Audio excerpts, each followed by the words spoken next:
Well, good morning, everybody.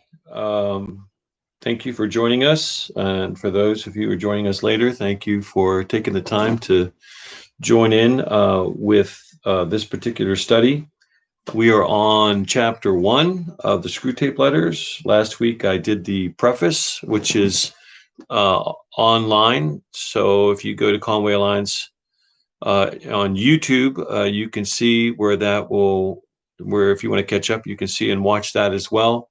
I think the preface is hugely important for understanding this book, understanding where Lewis is coming from. The preface is, in many respects, not only a kind of a theological discussion, but a wonderful discussion on the liberal arts and how angels have been displayed, presented, manifested in the liberal arts over history, and really helpful in understanding Lewis's take on angels in terms of how they are presented, not only in this book but throughout history. So I'd encourage you to take some time to read that. One of the things that I'm doing through this particular study that I have not done as much in the past is taking each chapter and finding what some of the biblical themes are that are imputed into the chapter itself. It's really kind of fascinating, not having done that before.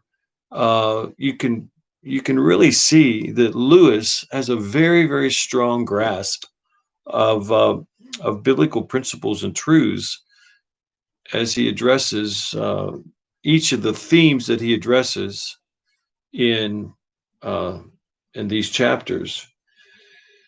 So one of the primary texts that I'd like to share with you is from 2 Corinthians 11, verses 3 through 4, where the Apostle Paul is talking to the Christians in Corinth, and he's saying, "But I fear lest somehow, as the serpent deceived Eve by his craftiness, so your minds may be corrupted from the simplicity that is in Christ." And so again, that's 2 Corinthians 11, 3 through 4. So Lewis is saying that sometimes, we overcomplicate things. That in the same way that Eve was in the very presence of God in the Garden of Eden, and the simplicity that was associated with that it was very clear where God was, who God was, how powerful God was, that the simplicity of that still made her susceptible.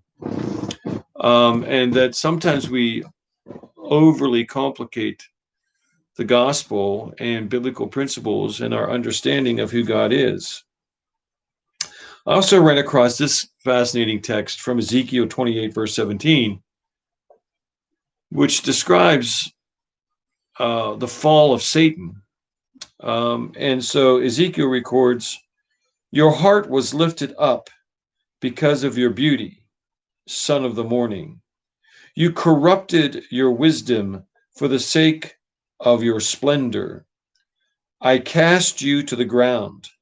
I laid you before kings, that they might gaze upon you." And so because of his pride associated with his power and his beauty, Satan laid aside his wisdom because of his pride, and the result of which was that he was judged and cast down and cast out of heaven and put in a place where creatures who were much lower than what he was could gaze upon him, could actually see him in his dishonor, in his demise. So that was, for me, kind of an interesting text. Now, here's some other texts I think that you might find helpful to use as you read this chapter that I would encourage you to look at. So the first is John 16, 13 through 16. John 16, 13 through 16, where John talks about how the Holy Spirit illuminates our hearts. And as he illuminates our hearts, he helps us to show us about how not to sin, how to be obedient to God. Ephesians 6, verses 11 through 12 talks about how Satan deceives and the way in which he deceives. So that's a helpful text as well. And then I'd say 2 Thessalonians 2, verses 3 through 4 would be another text, and I'll read that when I have it here. Well, I did have it here. Here it is. So Second Thessalonians 2, 3 through 4. It goes like this.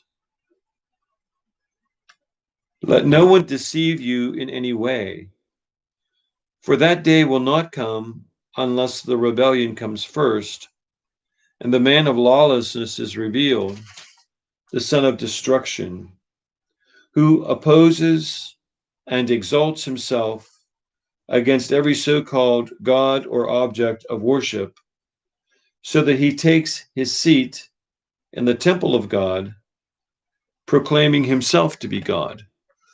And so Paul is not only talking about what Satan's intent is, but he's also talking about what, in terms of how he wants to establish himself, but that also how he sees himself, that he sees himself as God. And so that takes us back, of course, to Genesis chapter 3, where the temptation for Eve was to become like God. So when Eve says to Satan, as he tries to tempt her to take the fruit, we must surely not eat this. We must not eat this, or we will surely die. And Satan's response is, you will not surely die, for God knows that if you eat of the fruit, you will become like him, knowing the difference between good and evil. And so Eve and Adam were both enthralled with the idea of what it would mean to be like God, to be as powerful as God. And that's an important distinction here to make. And I'm on a rabbit trail, but I do want to make this distinction. We are all called, in fact, we are all judged, predicated on how we are like God in his communicable attributes. So his ability to love, his ability to be holy, things like that. We cannot be like God in terms of his incommunicable attributes, things like his omniscience, his omknowingness, his omnipotence, the fact that he's all powerful, those kinds of things. We cannot be like God. But that's what Satan wanted, and that's what Eve desired. And understand, Eve already had Eve already had God's communicable attributes. She was already perfect prior to her encounter to Satan. So it wasn't that she was going to be more perfect, because there is no such thing as more perfect, right? You either are or you are not perfect. You either are or without, you are either with flaws or you are without flaws, any flaws. They are polarities. And so in this case, what Eve wanted was not to be more loving. It wasn't to be, more honest. It was that she wanted all of God's attributes in the same way that Satan wanted all of God's attributes. And so that particular drive has been true for all of mankind since the beginning of time. And it plays itself out not only in terms of our encounter with God, but it plays itself out in our encounter with each other. That we are always battling with this hierarchy of who we are better than, in whatever that criteria might be, and who is not better than us. And that if someone is better than us, like Satan, we we become prideful, we become selfish, we become resentful, envious that they are better than us in some fashion. And so, that's a problem, right? But that theme, that dynamic, has been a part of all of humanity since the beginning of time.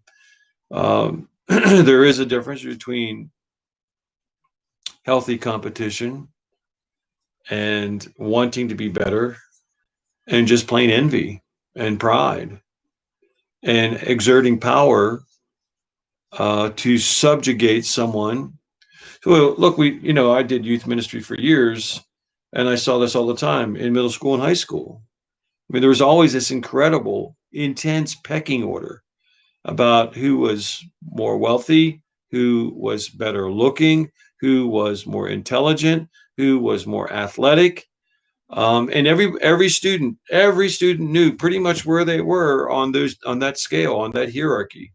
And every student, in some way, was always trying to find a way to move up that scale, that level, even if it meant, in some way, making other people less influential, less likable, in those kinds of ways.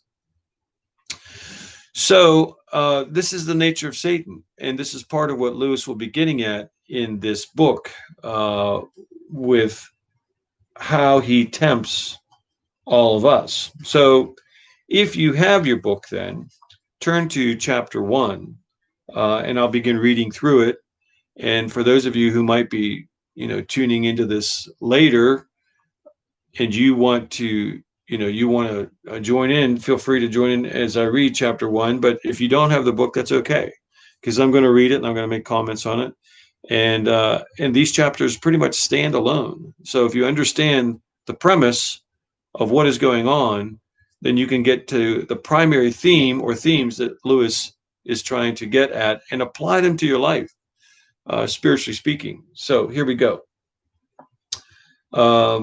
My dear Wormwood. Now, Wormwood is the junior devil. Screwtape is the senior devil. His job is to mentor Wormwood in the art of temptation. My dear Wormwood, which, by the way, again, in Revelation 8:10, that word actually exists in the book of Revelation, and the word itself, wormwood, means bitterness. So I thought it was interesting to include that.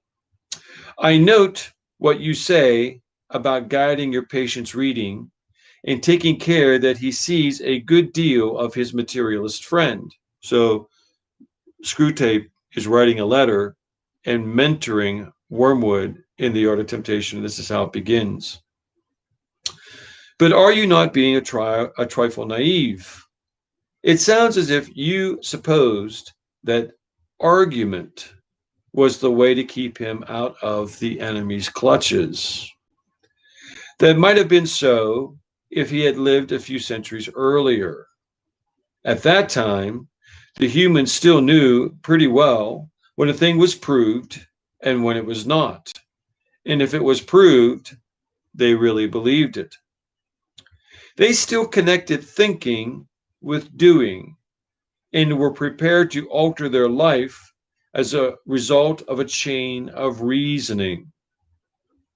But what with the weekly press? I mean, interesting, isn't it? What with the weekly press and other such weapons, we have largely altered that. So Lewis is saying here, Wormwood, you think that reasoned argument is the way to keep people from thinking about God. And Lewis is saying, during the height of the Enlightenment, that might have been true. I mean, the Enlightenment, in many respects, was no friend of the church, not because we aren't rational creatures. It's that the kind of reason that they used during the Enlightenment was so incredibly toxic. And the premises that they would use, to begin with. In other words, if you're going to make an argument, you have to start with a hypothesis or with a premise. And so oftentimes when people argue rationally, they begin with a premise that they believe to be true, when that premise is not true. So if you start with an erroneous premise and you build your argument on that, then you can conclude just about anything you want to conclude. And so Lewis is saying that in the past, there were certain things that people knew to be absolutely true, and they could begin with that premise and build an argument on it. He's saying now, and this is in the 1940s, he's saying now that because of the press in other weapons, um, they have removed the ability for people to begin with things that we know to be absolutely true. Like, I am a male. I know this to be absolutely true. But in today's world, I can question whether or not I'm a male.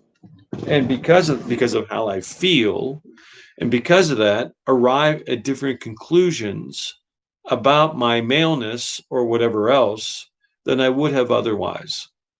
So, all the way back in the 1940s, Lewis has observed that the media, the press, and probably higher education was beginning to erode what people knew to be absolutely true.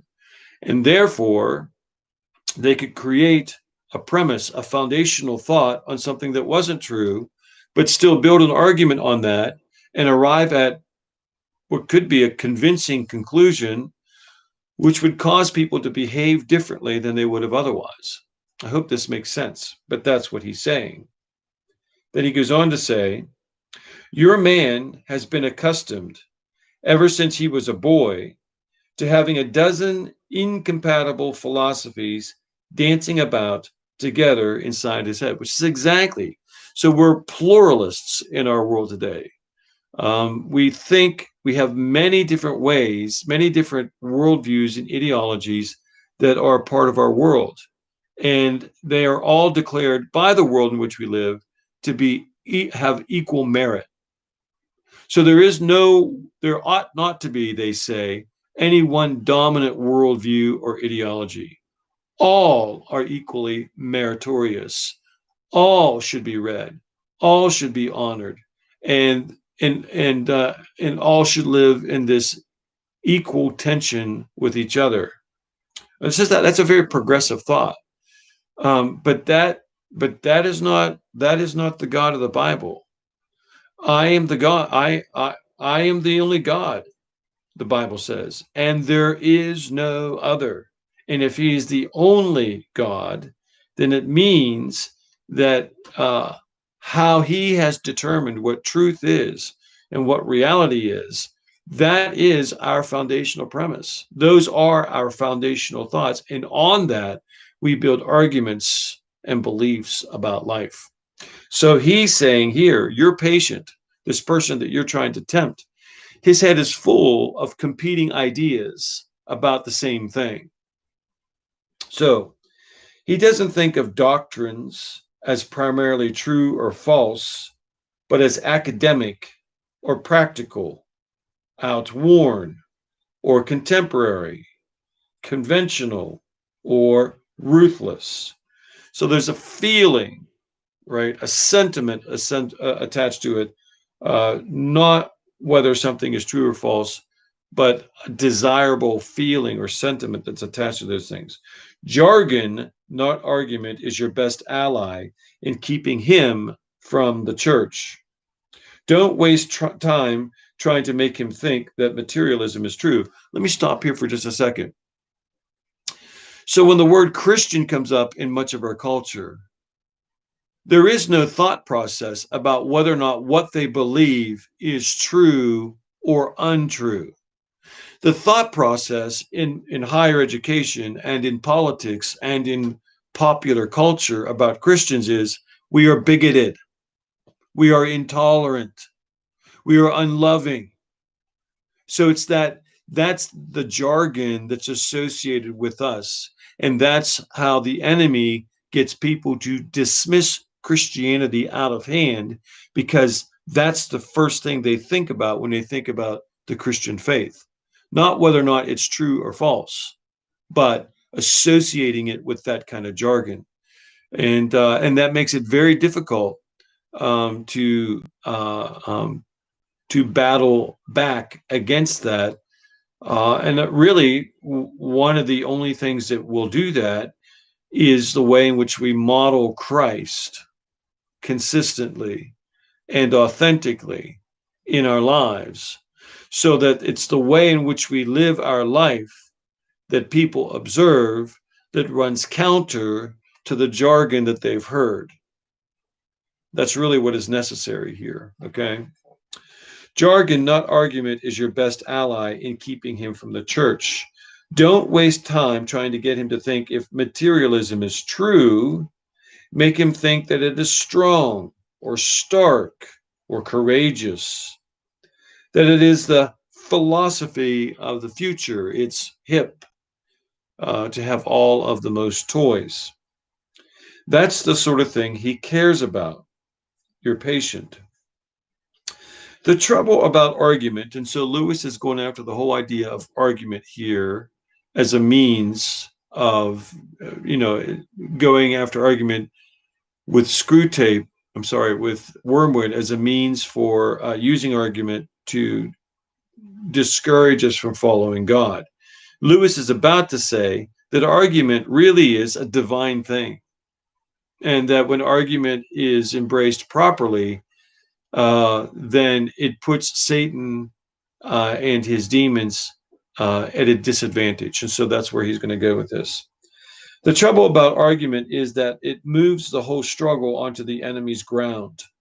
He can argue too, whereas in really practical propaganda, the kind I am suggesting, he has shown for centuries to be greatly the inferior of our Father below.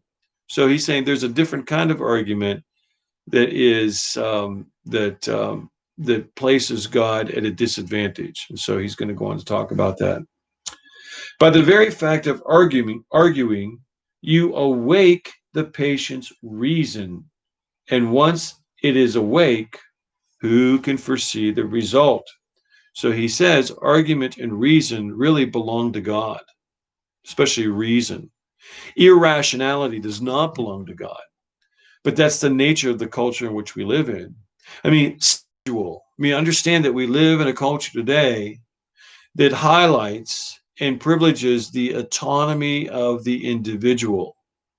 So it's the declaration that the individual makes about themselves that is perceived to be as more legitimate than any universal truth we have known before this time. So universals and absolutes are no longer a part of the nomenclature of our culture. It's the subjectivism of the individual. It's their perception of reality. And their perception of reality is perceived to be as more authentic and more true than any universal or absolute that we would have learned, many of us, those of us who are, say, about 40 or 50 years of age, that we would have learned when we were children. We grew up being taught there are universals, that there are absolutes, that there are some things that are true for all people at all places at all times. That the 10 Commandments in the Old Testament, which are known as the apodictic law, that is the law that applies to all people in all places at all times.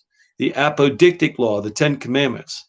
So in the Old Testament, we have what are called apodictic laws, and we have causistic laws. Causistic laws are based on cause and effect relationships. That's the word causistic. And so if you do this and it's wrong, then this must happen to you. Apodictic laws were not written. Those 10 Commandments were not written in that fashion. They were simply stated. The first 4 had to do with God. The last 6 had to do with our relationships with each other. And they were to be true of all people in all places at all times. There was no penalty associated with it necessarily, other than the commandment to honor our parents. But other than that, they were simple statements, principles that we must live by, all people in all places at all times. That has been thrown out the window in our culture. There is no all for everybody other than subjectivism, right? Relativism, those kinds of isms that allow the individual to rule their own life, and the expectation that everyone should expect that rule as it applies to them. So there's this perception that even though we have, what, 7.5 billion people on the planet, that every one of those people can determine for themselves what is or what is not right, what is or what is not a reality of sorts, and that each of us, all the other 7.5 billion people, need to respect and to honor each other in that way. Now, think about how that's possible. Think about how, if that begins to lose containment, how it's even possible that 7.5 billion people can be a law unto themselves, that they can perceive reality, and that everybody must honor that reality. That I can say that I am a female, even though on my DNA, in the very core of my DNA code, I am a male. But I could argue my perception about myself is that I am a female, and they would say that. So the culture would say that gender is a sociological construct, that your biology does not determine your gender. It's crazy. And so what we think in our mind ought to prevail over whatever else is true in the physical world. So I think the roots of this, the tentacles of this, go all the way back to the mid 20th century. So he goes on to say, by the very act of arguing, you awake the patient's reason, and once it is awake, who can foresee the result? Even if a particular train of thought can be twisted so as to end in our favor, you will find that you have been strengthening in your patient the fatal habit of attending to universal issues. As soon as they begin to reason, then you put them within the neighborhood of universal issues, and withdrawing his attention from the stream of immediate sense experiences. This is postmodernism. This is something that Lewis, I just think he was able to see 70 years ago. It's really, truly fascinating. Many scholars today consider Lewis to be a postmodern prophet, that in his writings, he sensed, could feel, could see the logical end of what was happening, what would happen to people down the road. I'm not sure he would say, I'm not sure that 70 years ago, he would have surmised where we have gotten today, but he definitely saw the dangers of this shift from thinking truly rationally to thinking almost entirely subjectively in the world in which we live. He says your business is to fix his attention on the stream of sense experiences. Teach him to call it real life, quote, and don't let him ask what he means by real, quoted. Remember, he is not like you, a pure spirit. Never having been a human, oh, that abominable advantage of the enemies. So Jesus was human. He knows what we feel like. He's been tempted in all ways, like we have been tempted. But in our humanity, in some ways, shields us, is what Lewis is saying here. And the humanity of Christ allows him to empathize with us. Satan cannot empathize with us, but Christ can, because he was fully God and fully man and was tempted in all ways. He was the only true human being that was judged and penalized by being sent to hell on our behalf. In other words, and we'll get into this later, um, but this is a fascinating thought. Lewis later talks about how, and this is really in the book The Great Divorce, which I may do as a podcast as well. But in that particular book, Lewis talks about how for those people who are human, who come to faith in Christ, that that that eternity works backwards, and that when we begin to participate in eternal things, when we end up in heaven as eternal beings, we will look back over the course of our life, and it will look as if we had always been participating in eternity. That when we come to faith in Christ here, that there are certain eternal things that are conveyed to us. And when we die and go to heaven, we will be able to look back and feel as if we have always been participating in heaven itself and in eternal things. But it works in the opposite too, that for those people who live on this earth, who never come to faith in Christ, and because of that participate primarily on some degree, in some level, in hellish things, that when we end up in hell, we will look back over the course of our life, and it will seem as if we had always been participating in the things of hell. So there was no interruption of that, of Christ saving us from that trajectory. So that trajectory works in both ways, is what Lewis says. And so, um, um, when we think about ourselves as human beings, that Jesus then, as a human, fully God and fully man, he was the only true human who had never participated in anything hellish. He was the only true human to have experienced hell itself. For those people who go to hell, it's pretty familiar already. So that's what Lewis alludes to in The Great Divorce, which is a fascinating thought. So he goes on to say, never having been a human, oh, that abominable advantage of the enemies, you don't realize how enslaved they are to the pressure of the ordinary. I once had a patient, Screwtape says, a sound atheist, who used to read in the British Museum. One day, and this is, I mean, as I read this, I can't begin to tell you how many times in my life that a similar thing happened as a believer. Now think about this, right? Think about those times in your life where you may have had a similar experience in temptation, in this kind of a temptation, even as a believer.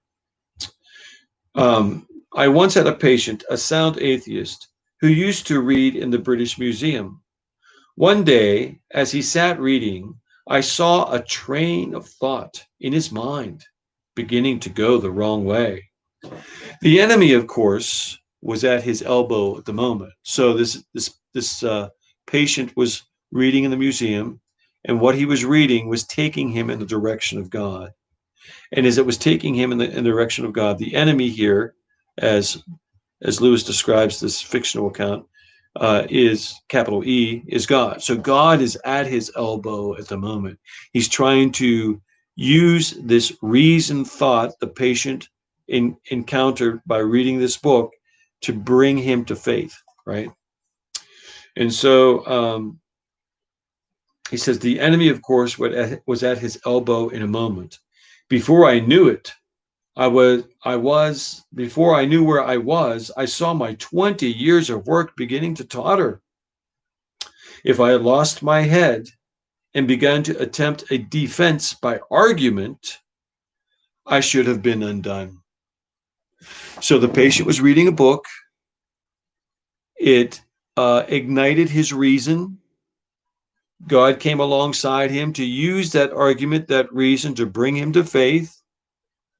And Screwtape says, what I did not do was engage him with a counter argument, because he says we are on the enemy's ground in that way because reason and the rationale belong to God. This is what he did instead. Um, he says, but I was not such a fool. I struck instantly at the part of the man which I had best under my control, and suggested that it was just about time that he had lunch. The enemy presumably made the counter suggestion. You know how one can never quite overhear what he says to them, that this was more important than lunch. Look, I know you're hungry, but what you're beginning to think is more important than lunch, right? So Screwtape is saying that was probably the counter argument that God gave. What you are reading, what you are thinking is more important than lunch. So he goes on to say, the enemy, at least I think that must have been his line, for when I said, quite, in fact, much too important to tackle at the end of a morning. The patient brightened up considerably, and by the time I had added, much better, come back after lunch and go into this with a fresh mind. So whatever you were, so look, what you were beginning to think, this is the diversion, this is the distraction, this is the ricochet kind of thing that he did. So the patient was beginning to think, wow, this is leading me towards God. And God saying, yes, it is. Let's talk about this. And so instead of Satan giving a reasoned counter argument, he said, but you're hungry. And besides, this thing is so big, it's so important that you'll be so hungry that you'll have to lay it aside and you won't have finished your thought. So let's have lunch first. Then we'll come back at it with a fresh mind, and we'll be able to tackle this thing completely. So he says, I showed him a newsboy shouting the midday paper, and a number 73 bus going past. And before he reached the bottom of the steps, I had got him into the unalterable conviction that whatever odd ideas might come into a man's head when he was shut up alone with his books, a healthy dose of real life, by which he meant the bus and the newsboy, was enough to show him that all that sort of thing just couldn't be true. So, so instead of taking the patient head on, he slowly diverted him away, and diverted him away with beginning with lunch, and then began to show him other things that diverted him still further away. Now, I can't begin to tell you how many times where I felt called to read scripture, or called to pray, or called to give somebody a call, or to engage somebody in important conversation, and I would be distracted by something that was sensate, that was of the feeling, or palpable, but it wasn't. I didn't follow what I knew logically I needed to follow. I just did what what my feelings or what my senses wanted me to do. And so I think, and look, I just want to say, I think, as I said before when we were talking about this, I could picture Lewis being in a museum, looking over the course of his life and thinking, there was a time when I was in a library and I was reading something early in life before I came to faith, Lewis is thinking. And rather than engage some critical thinking, I was diverted by something that I felt, or by something as simple as lunch. And so by the time I'd left and gone on my way, I had dismissed that thought altogether. And so the phone call that I really knew that I should make, by the time I'd gotten fully diverted, I'd rationalized in such a way it really wasn't an important phone call and that it could wait. That person wasn't really important to talk to. That thought, that conviction wasn't as serious as I originally thought it might be. So it was a series of deflections, and that's one of the primary themes, the practical themes in this particular this particular chapter, is that rarely are we hit with bold temptations. Most of the temptations that we succumb to in life, if they end up being a large temptation, were made possible by a series of deflections, smaller temptations that led to this ultimate sin, this larger sin, this life-destroying kind of sin that that we experienced. So when the Bible talks about how it's the little foxes that destroy the grapevines, it's the small temptations that lead to the larger temptations, the kind of larger temptations that can destroy our life. So true spiritual disciplines, then, if we want to become Christ-like, have to do not with our rehearsing how we might deal with some sudden, big, huge temptation.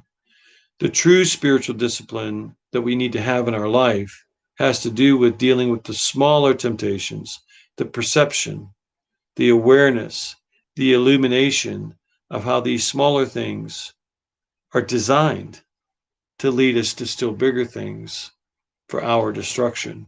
That's what Lewis is saying here, right? So then he finally says he knew the patient had had a narrow escape, and in later years was fond of talking about how that, quote, inarticulate sense for actuality, which is our ultimate safeguard against the aberrations of mere logic.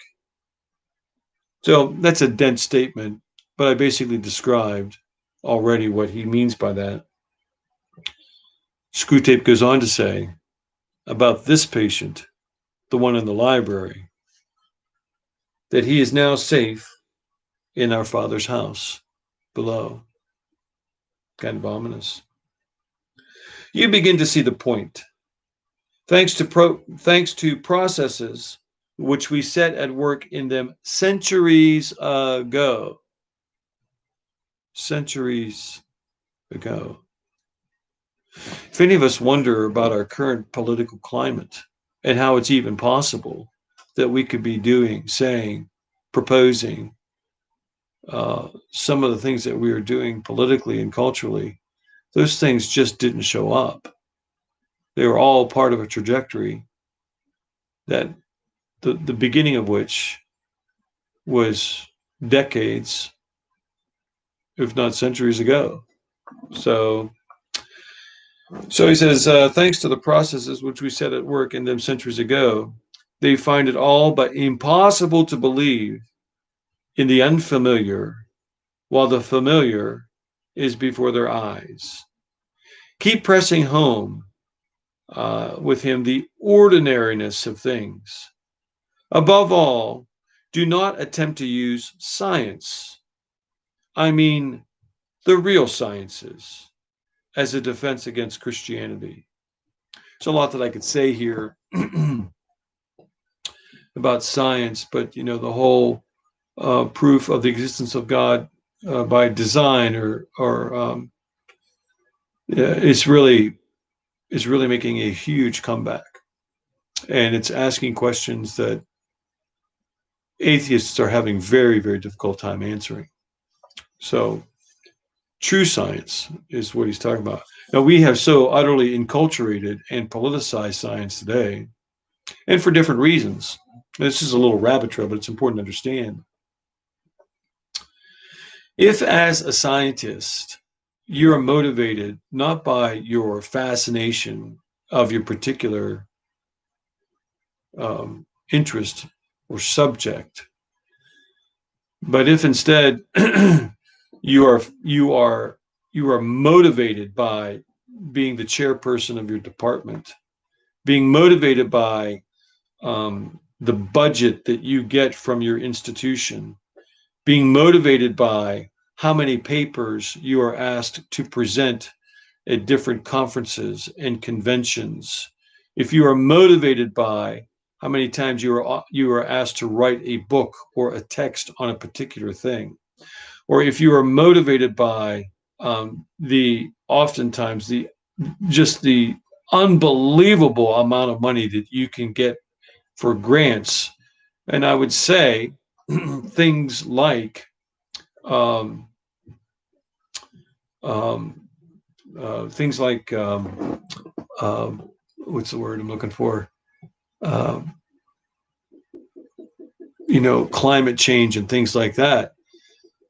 There are billions and billions and billions and billions of dollars associated with that very thing. So understand, universities put tremendous pressure on their faculty to get those grants, because those grants represent millions and millions and millions of dollars for those universities.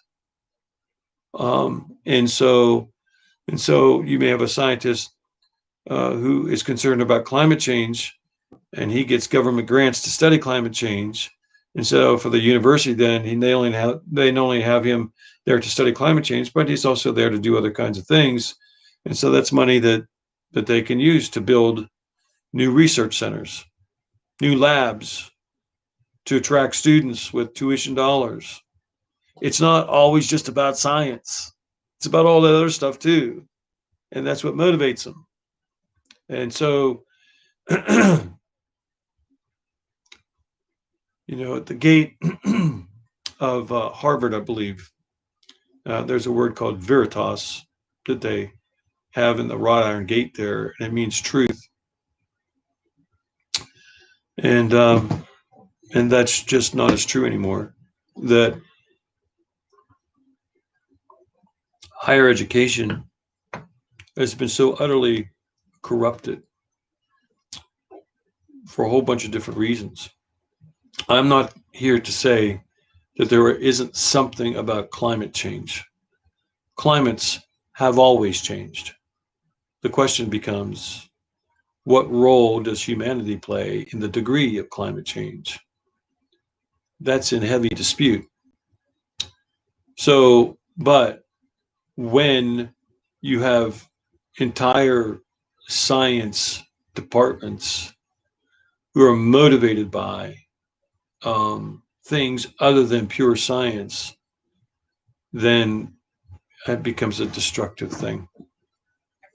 And so there was a time in human history when we did science better and with more integrity than we do science now. But we do the hard sciences a lot better than we do the social sciences. Those are utterly relative, disturbingly so. And I have several social science degrees, and the reality of that is just beyond dispute as far as I'm concerned. He goes on to say, they will positively encourage him to think about the realities he can't touch and see. There have been sad cases among the modern physicists. If he must dabble in science, keep him on economics and sociology. So Lewis saw it all the way back then. Lewis would have said economics because of the rise of Marxism and the communist state, the former Soviet Union, what was happening in China, what was about to happen in the Eastern Bloc of Europe, some cases South America, places like that.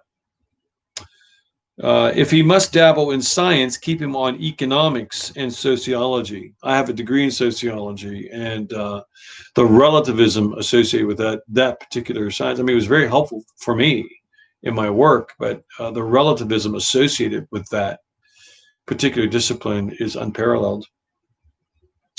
Don't let him don't let him get away from the invaluable quote real life end quote. But the best of all is to let him read no science, but to give him a grand general idea that he knows it all and that everything he happens to have picked up in casual talk and reading is, quote, the results of modern investigation. So they're diluted in that way. Do remember you are there to fuddle him. From the same way some of you young fiends talk, anyone would suppose it was our job to teach. Your affectionate uncle, Screwtape. So, so there's a lot going on in this particular chapter, and the primary themes have to do with the idea of reason and how reason and the rationale, logic belong to God, and that reason is not a pure reason, good reason is not a good tool for Satan to use to distract people away from God. And then there's, the other kind of theme here is the whole idea of distraction and how the senses can be used, how our emotions can be used to distract us away from God and from godly reason and logic. So that's kind of what is going on here. Now, next week we'll be doing chapter 2, and I will have some texts for you as well. So if you can read ahead, reading ahead certainly will help you understand and comprehend what is going on in each of these chapters. And there are a number of different points. I'm looking here, probably 6 or 7 that you can break this particular chapter down with that are very helpful. In 3 weeks or so, I'll be doing chapter 4, which I think is a very timely chapter, given what's going on in the world today. And so I think that we'll look forward to doing that. But please be sure to do that. Copy this link. It won't be this link, but I will, when this is done, look at Conway Alliance Church YouTube, and you'll see this posted. Copy that link and share it.